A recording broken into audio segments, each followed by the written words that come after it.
அகிலமெங்கும் உள்ள தமிழ் நேயர்கள் அனைவருக்கும் பரம்பரை ஜோதிடர் உங்கள் மனோ பாலாஜியின் அன்பான வணக்கம்.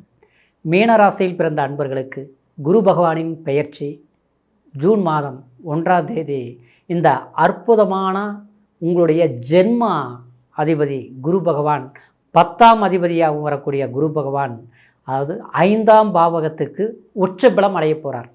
இது அம்ச ராஜயோகம், அற்புதமான மகா யோகம்.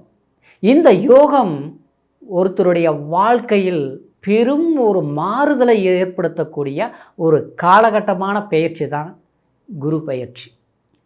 இந்த பெயர்ச்சினால் உங்களுடைய வாழ்க்கையில் எப்பேற்பட்ட ஒரு மாறுதலான காலத்தை இந்த குரு பகவான் ஏற்படுத்த போகிறார்.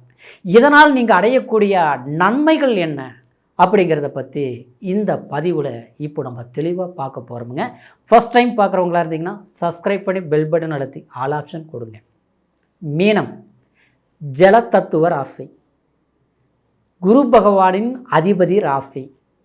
காலபுருஷ தத்துவத்தில் 12ஆவதாக வரக்கூடிய அயன சயன போக சுகஸ்தானாதிபதி ராசி. எப்போவுமே தர்மத்துக்கு கட்டுப்பட்டு நடக்கக்கூடியவங்க தான் இந்த மீன ராசிக்காரர்.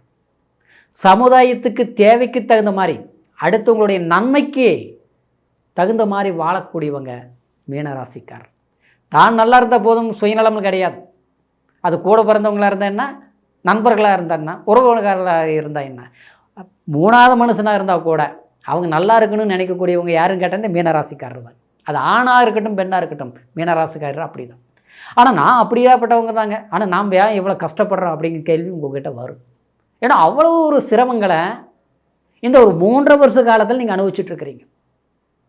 சிலர்லாம் பார்த்தோம்னா நம்ம என்ன தான் செய்யலாம், எப்படி தான் பண்ணலாம், ஒன்றுமே புரிய மாட்டேங்குது. அசால்ட்டாக இருக்கிற போதெல்லாம் அப்போல்லாம் நல்லா இருந்தோம். இன்றைக்கி பொறுப்பாக இருக்கிறோம், சரியாக இருக்கிறோம், இப்படி தான் இருக்கணும்னு நினச்சி ஒரு கட்டுப்பாட்டுக்குள் இருக்கிறோம்.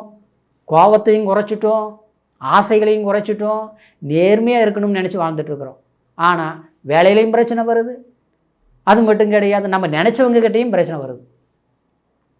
சம்மந்தமே இல்லாமல் பகையாகிறாங்க. நாம் என்ன தான் நம்ம விரும்பி போனாலும் அவங்க நம்மளை விட்டு விலகி போகிறாங்க.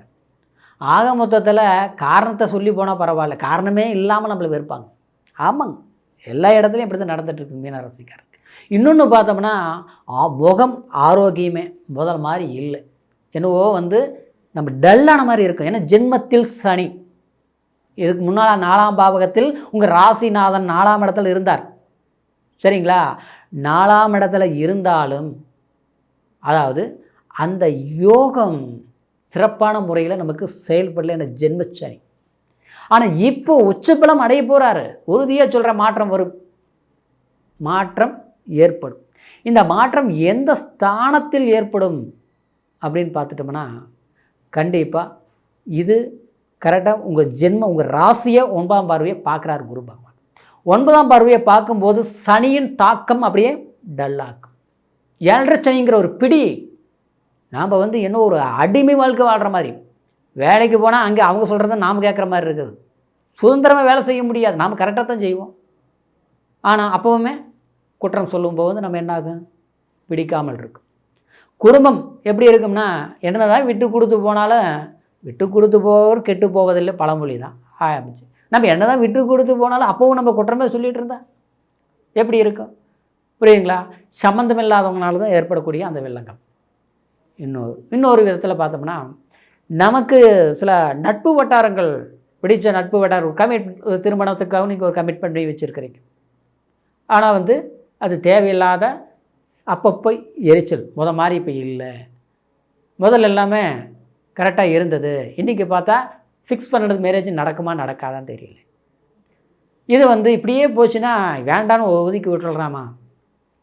நல்லா இருந்தாங்க, கச்சிதமாக இருந்தாங்க, ஒருத்தர் இடையில வந்தாங்க, ஆண்ணிலேருந்து பிரச்சனை கண்ணுக்கு நல்லா தெரியும். ஆனால் சொல்லி புரிய வைக்க முடியாது, புரியுங்களா? மீறி பேசுகிறோம்னா நாம் தான் குற்றவாளி, நாம் தான் தப்பு பண்ணிகிட்டு இருக்கிற மாதிரி. இதை விடாங்க, இந்த ஒரு 50-60 வயசு ஸ்டேஜில் இருக்கிறவங்க மீனராசிக்கார் குடும்பத்தில் பார்த்தோம்னா நல்லதுங்கிற ஒரு நல்ல விஷயங்கள் எதுவுமே செய்ய முடியல. டேட் ஃபிக்ஸ் பண்ணுவீங்க, குழந்தைங்களுக்கு ஒரு திருமணம் பண்ணணும், மாப்பிள்ளை வரும். ஆனால் பார்த்தோம்னா ஏதாவது ஒரு பொருத்தம் இருந்தால் மாப்பிள்ளை பிடிக்கல, மாப்பிள்ளை பிடிச்சா பொண்ணுக்கு பிடிக்கல, எல்லாமே பிடிச்சதுன்னா சம்மந்தமே இல்லாமல் அது விலைக்கு போயிட்டாங்க, நடக்கலை. இதுதான் பிரச்சனை. அப்புறம் பார்த்தோம்னா ஏதாவது ஒரு ஹாஸ்பிட்டல் வைத்தியங்கள் செலவுகள் கண்டினியூ வந்துகிட்டே இருக்கிறது. காரணமே தெரியாது. கோயிலுக்கு போயிட்டு வந்தால் தான் நிம்மதியாக இருக்கும்னு நினைப்போம். கோயிலுக்கு போகும்போது நல்லாயிருக்கும், போயிட்டு வந்த பார்த்தோம்னா என்ன சாமி கும்பிட்டு கடவுள் நமக்கு இன்னும் வரம் கொடுக்கலையே அப்படின்ட்டு சாமிக்கிட்டேயே நம்ம வருத்தப்படுற மாதிரி, சாமியே நினச்சி வேதனைப்படுற மாதிரி, கடவுள் எல்லாருக்கும் கடவுள் இருக்குது, நமக்கு மட்டும் இல்லையாட்டு இருக்குது, அப்படிலாம் நம்மளை நினைக்க வைக்கும். அதாவது ஒரு மனசில் வந்து ஒரு பாரம் அழுத்தம், கை வலிக்குது, கால் வலிக்குது, சாப்பாடு செய்யும்போது இருக்கிற நிம்மதி திருப்தி சாப்பிடும்போது இல்லை. 10 ரூபா பணம் வர்றது தெரியுது, எந்த பக்கம் போகுதுன்னு தெரியல, சம்மந்தம் இல்லாமல் கடன் வாங்க வைக்குது. அந்த கடனை கட்டுறதுக்கு, கடன் கட்டுறதுன்னா பிரச்சனை இல்லை, வட்டி கட்டுறதுக்கு இன்னொரு பக்கம் கடன் வாங்கி வட்டி கட்டுற சூழ்நிலை உருவாகுது. பார்க்குறவங்களுக்கு அப்போ அவங்களுக்கு என்ன குறை, அற்புதமாக நல்லா இருக்கிறாங்க, அவங்களுக்கெல்லாம் என்ன தொந்தரவு அப்படின்னு நினச்சி நம்மளை பார்த்து இந்த நிலைமையில் கூட நம்மளை பார்த்து புறப்படுவாங்க மீனராசிக்கார். ஆனால் மீனராசிக்கார் வெளியில் காட்டிக்க மாட்டாங்க, இருக்குதோ இல்லையோ கௌரவமாக கண்ணியமாக அடுத்தவங்களுக்கு முன்னால் கெத்தாக வாழக்கூடியவங்க ஆச்சுங்களா. நமக்கு பிறந்த வீட்லேயும் சரி புகுந்த வீட்லேயும் சரி எல்லாருமே வந்து நம்மளை வந்து நாம் அவங்களுக்கு பார்த்துருப்போம், ஆனால் நம்மளை எதிரியாக தான் நினைப்பாங்க. ஏன் இதெல்லாம் நடந்தது அப்படின்னு பார்த்துட்டோம்னா, அதாவது 7.5 சனி, 12ஆம் இடத்துல ராகு, சரிங்களா. அப்போது இது வந்து இந்த குரு 4ஆம் இடத்துல முதல்ல இருந்த இடத்துல இருந்து பார்த்தாலும் தசம கேந்திர பிராசனை இருந்தாலும் அது யோகத்தை கொடுக்கல, சரியா. இப்போது 5ஆம் பாவத்தில் உச்சம் அடைஞ்சிருச்சு, வாரிசுகள்னால நன்மைகள் உண்டாகும். குழந்தை பாக்கியம் இல்லாமல் இருந்தாலும் கண்டிப்பாக வைத்தியங்கள் இது வரைக்கும் நீங்கள் பார்த்துருந்தாலும் குழந்தை பாக்கியம் கைகூடி வரும். குழந்தைங்களுக்கு வாரிசுகளுக்கு நன்மையான விஷயங்கள், வேலை, தொழில், திருமணம் தள்ளி தள்ளி போயிட்டு இருந்தால் கூட இந்த நேரத்தில் நீங்கள் பண்ணிடுவீங்க. அவங்க நம்ம பேச்சு கேட்காம அவங்க ஏட்டிக்கு போட்டி பிரிஞ்சிருந்தாலும் சரி சந்தோஷமான ஒரு மகிழ்ச்சி ஒன்று கூடிடுவீங்க.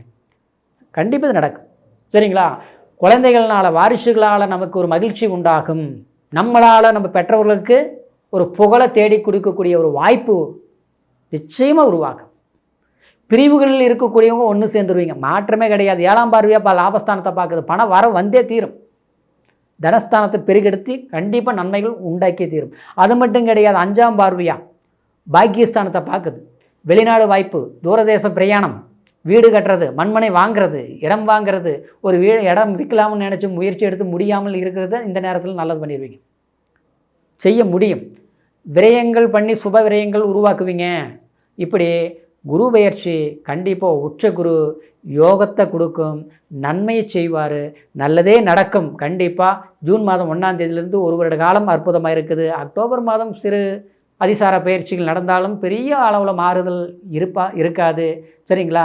அப்போ அந்த நேரத்தில் வந்து கோட்சார அடிப்படையில் கேதுவோட தொடர்பு ஏற்படும் போது சில பிரச்சனைகள் இந்த அக்டோபர் மாதத்தில் பார்த்தோம்னா அது உலக அளவிலே பார்த்தோம்னா சில பிரச்சனைகள் வரும். பொருளாதார பிரச்சனை வேறு ஒன்றும் கிடையாது, பொருளாதார பிரச்சனை, கொஞ்சம் நெருக்கடிகள், சில இது உருவாகக்கூடிய சந்தர்ப்பங்கள் உண்டாகும். ஏன்னா ஏற்கனவே வந்து ஜலராசியில் சனி பகவான் இருக்கிறதுனாலையும், இது வந்து பூமிக்கு அடியில் இருக்கக்கூடிய பெட்ரோல், அதாவது எண்ணெய், அது மட்டும் கிடையாது, இரும்பு சம்மந்தப்பட்ட ஜலம், கடல் சார்ந்த சில பிரச்சனைகள் இதெல்லாமே உருவாகிறதுக்கு இந்த சனி பகவானுடைய பயிற்சி சரியில்லாமல் இருந்ததுனாலையும், இப்போ குரு உச்சம் அடைகிறதுனால சில பிரச்சனைகள் தீர்வுக்கு வந்து மாற்றத்தை ஏற்படுத்தக்கூடிய சந்தர்ப்பங்களும் கண்டிப்பாக இருப்பதனால மீனராசி அன்பர்களுக்கு குரு பயிற்சி அற்புதமான சக்ஸஸ் காலம். சரியான முயற்சி எடுங்க, அற்புதமான முன்னேற்றம் இருக்கும். இப்போ சொன்னது கோட்சார் அடிப்படையில் நான் பலன்கள் சொல்லியிருக்கிறதுனால, ஆனால் பிறப்பு ஜனன ஜாதகத்தை ஒரு முறை செக் பண்ணிக்கோங்க. ஏன்னா லக்னம் என்ன தசாபுத்தி நடக்குது, நம்ம ஜாதகத்தில் குரு பகவான் என்னுடைய வலிமை என்ன யோகங்கள் இருக்குது, ஏதாவது தோஷங்கள் இருக்கா, அதுக்கு ஏதாவது நம்ம ஒரு கோயிலுக்கு போய் பிரார்த்தனை பண்ணணுமா, இல்லை இந்த வாசல் நம்ம ராசிக்கு ஒத்து வருமா, இந்த திசையை ஒத்து வருமா, சரிங்களா. சில விஷயங்கள் நம்ம ஜாதகத்தை பார்த்து தெரிஞ்சுக்க முடியும். நம்மளுடைய வாழ்க்கை யார், இந்த நட்சத்திரக்காரர் நமக்கு பொருத்துமா, ஒத்து வருமா, இந்த நட்பு சரியாக இருக்குமாங்கிறது நம்ம பிறப்பு ஜனன ஜாதகத்தில் எல்லாமே கணிக்க முடியும், சரிங்களா.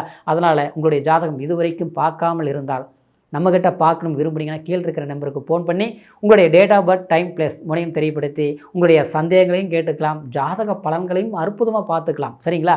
இந்த குரு பெயர்ச்சியிலிருந்து மீனராசி அன்பர்களுடைய வாழ்க்கையில் பெரும் ஒரு முன்னேற்றம், மாறுதல், செல்வாக்கு, மன மகிழ்ச்சி கிடைக்கணுங்கிற ஒரு வாழ்த்துக்களோட மீண்டும் அடுத்த பதிவில் சந்திக்கும் வரைக்கும் நன்றி, வணக்கம்.